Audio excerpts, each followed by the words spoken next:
নমস্কার বন্ধুরা, welcome to স্বপ্নার kitchen. স্বপ্নার কিচেনে আপনাদের সবাইকে স্বাগত। আজকে আমি খুবই সহজ পদ্ধতিতে জ্যান্ত তেলাপিয়া ফিশ ফ্রাই কীভাবে বানাবো সেটাই আপনাদের সাথে শেয়ার করতে চলেছি। আর গরম ভাতের সাথে তেলাপিয়া মশলা ফিশ ফ্রাইটা খেতে অসাধারণ লাগে। প্রথম থেকে শেষ অবধি দেখার অনুরোধ রইল। তাহলে আসুন ভিডিওটা শুরু করি। এখানে আমি দুটো মাঝারি সাইজের তেলাপিয়া মাছ নিয়ে নিয়েছি। মাছের গাটাকে ছুরি দিয়ে এপিট ওপিট সুন্দর করে চিড়ে নিয়েছি। এবার মাছের ওপরে দিয়ে দিচ্ছি 1 টিস্পুন হলুদ গুঁড়ো, হাফ টিস্পুন লঙ্কার গুঁড়ো, 1 টিস্পুন আদা বাটা,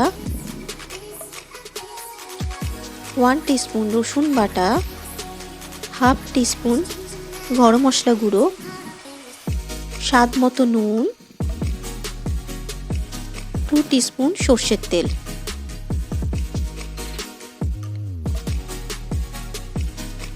সমস্ত মশলা দিয়ে এবার মাছটাকে এপিট ওপিট করে সুন্দর করে মাখিয়ে নিতে হবে। মাছের গায়ের চেরা অংশগুলোতে ভালো করে মশলাটাকে ঢুকিয়ে ভালো করে মেখে নিতে হবে।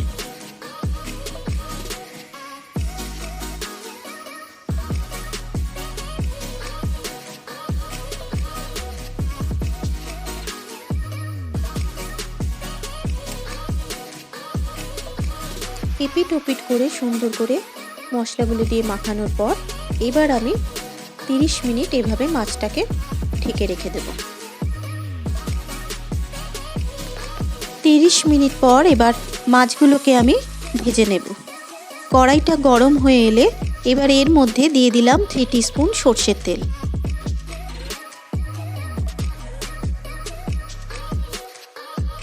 এই সময় গ্যাসের ফ্লেমটাকে আমি মিডিয়ামেই রেখেছি। তেলটা গরম হয়ে এসেছে, এবার এর মধ্যে দিয়ে দেবো মশলা মাখানো তেলাপিয়া মাছটা। মাছটা যখন আমি ভাজবো তখন গ্যাসের ফ্লেমটাকে লো টু মিডিয়াম ফ্লেমেই ভাজবো। খুব জোরে হাই ফ্লেমে মাছটাকে ভাজবেন না। বেশি হাই ফ্লেমে দিয়ে মাছটা ভাজলে মাছটা উপর থেকে পুড়ে যাবে আর ভেতর থেকে কাঁচা থেকে যাবে। এবারে মাছটাকে উল্টে দিলাম।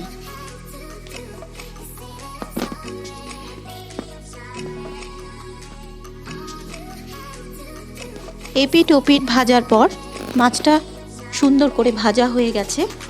এবার আমি মাছটাকে একটা পাত্রে তুলে নিচ্ছি।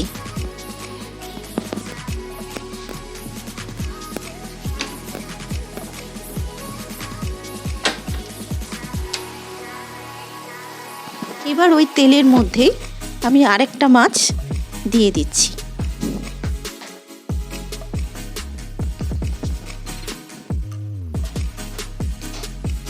এই মাছটাকেও আমি উল্টে দিচ্ছি।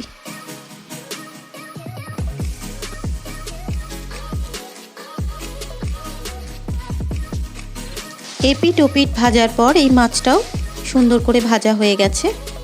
এইভাবে আমি দুটো মাছই সুন্দর করে ভেজে তুলে নিলাম।